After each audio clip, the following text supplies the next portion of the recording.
Anyang ay kakabsat! Ma-Arts Channel. For today's vlog, samahan niyo akong gumawa ng cover page for MAPE. Kailangan lang natin yung notebook, colored papers, scissors, ruler, pencil, and glue. For starters, naglagay lang ako ng bilog sa four corners ng cover. Na-prep ko na nga pala itong cover ahead of time.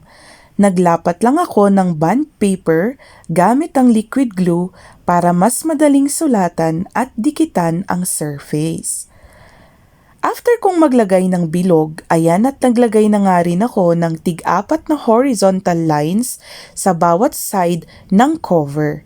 At sinundan ko nga rin ng paglagay ng vertical lines sa ibabaw ng horizontal lines. Net nga kasi ang ina-achieve ko dyan, pero hindi ko sure kung mukha nga ba siyang net. Since beginner pa lang ako sa mga ganito, for beginners lang din itong gawa ko. Tiyagahan lang talaga sa paglalagay ng details.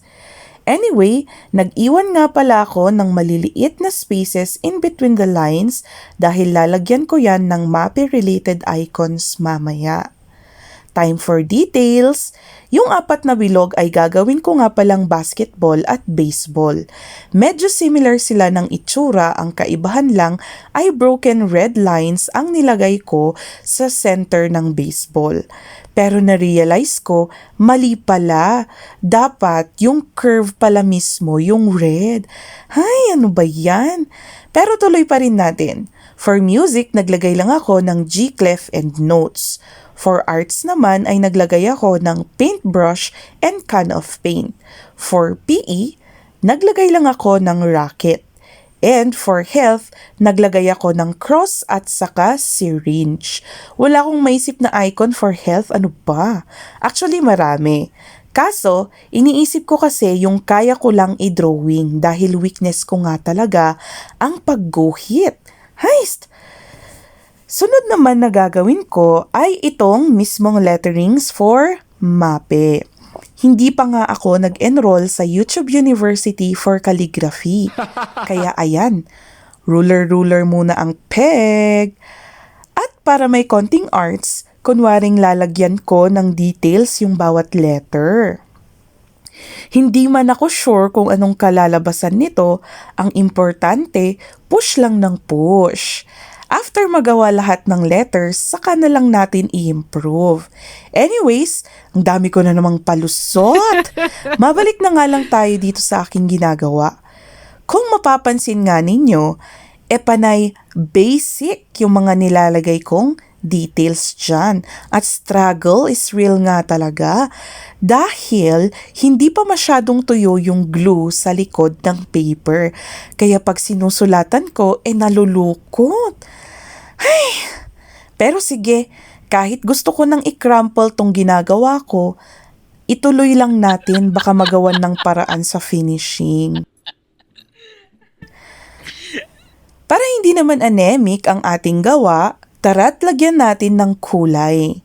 Siyempre, basketball kaya gawin nating orange.